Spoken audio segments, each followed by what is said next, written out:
சிலப்பதிகாரம். திங்களை போற்றதும் திங்களை போற்றதும். கொங்கு அலர்தார் சென்னிக்குளிர் வெண்குடை போன்று இவ் அங்கண் உலகு அளித்தலான். ஞாயிறு போற்றதும் ஞாயிறு போற்றதும்.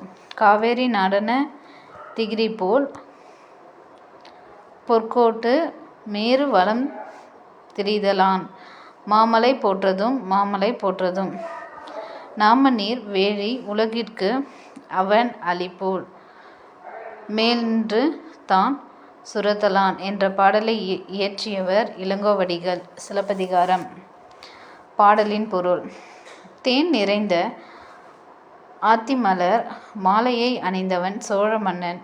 அவனுடைய வெண்கொற்ற குடை குளிர்ச்சி பொருந்தியது. அதேபோல் வெண்ணினாலும் தன் ஒளியால் உலகுக்கு இன்பம் அளிக்கிறது. அதனால் வெண்ணிலவை போற்றுவோம். காவேரி ஆறு பாய்ந்து வலம் செய்யும் நாட்டை ஆட்சி செய்பவன் சோழ மன்னன். அவனது ஆணை சக்கரம் போல கதிரவனும் பொன் போன்ற சிகரங்களை உடைய இமய மலையை வலப்புறமாக சுற்றி வருகிறது. அதனால் கதிரவனை போற்றுவோம். அச்சம் தரும் கடலை எல்லையாக கொண்ட உலகிற்கு மன்னன் அருள் செய்கிறான். அதுபோல மழை வானிலிருந்து பொழிந்து மக்களை காக்கிறது. அதனால் மழையை போற்றுவோம். சிலப்பதிகாரம் பற்றிய குறிப்புகள். இயற்றியவர் இளங்கோவடிகள். இவர் சேர மரபை சேர்ந்தவர் என்று சிலப்பதிகார பதிகம் கூறுகிறது. இளங்கோவடிகள் காலம் கிபி 2ஆம் நூற்றாண்டு. சிலம்பு + அதிகாரம். சிலப்பதிகாரம். இளங்கோவடிகள் துறவு பூண்டு அமர்ந்த இடம் குணவாயிற் கோட்டம். சிலப்பதிகாரம் 3 காண்டங்களை உடையது. புகார் காண்டம், மதுரை காண்டம், வஞ்சி காண்டம். சிலப்பதிகாரம் 30 காதைகளை உடையது. புகார் காண்டம் 10 காதைகளை உடையது. மதுரை காண்டம் 13 காதைகளை உடையது. வஞ்சி காண்டம் 7 காதைகளை உடையது. சிலப்பதிகாரம் ஆசிரிய பாவாலும் கோச்சக்கர கலிப்பாவாலும் ஆனது. இளங்கோவடிகள் தம் நூலை சீத்தலை சாத்தனார் முன் அரங்கேற்றினார். நெஞ்சம் அள்ளும் சிலப்பதிகாரம் என்றோர் மணியாரம் படைத்த தமிழ்நாடு என்று பாராட்டியவர் பாரதியார்.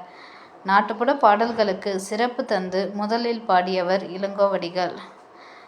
சிலப்பதிகாரத்துக்கு சிறந்த உரை எழுதியவர் அடியார்க்கு நல்லார். இந்நூல் 50 காப்பியங்களுள் ஒன்று. இதுவே தமிழன் முதல் காப்பியம். இது முத்தமிழ் காப்பியம், குடிமக்கள் காப்பியம் என்றெல்லாம் போற்றப்படுகிறது.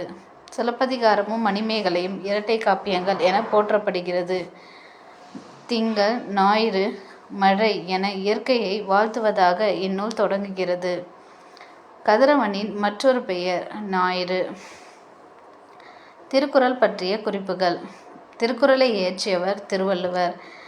திருவள்ளுவர் பிறந்த ஆண்டு கிமு 31.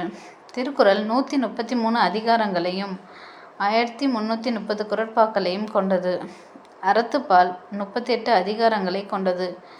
பொருட்பால் 70 அதிகாரங்களை கொண்டது.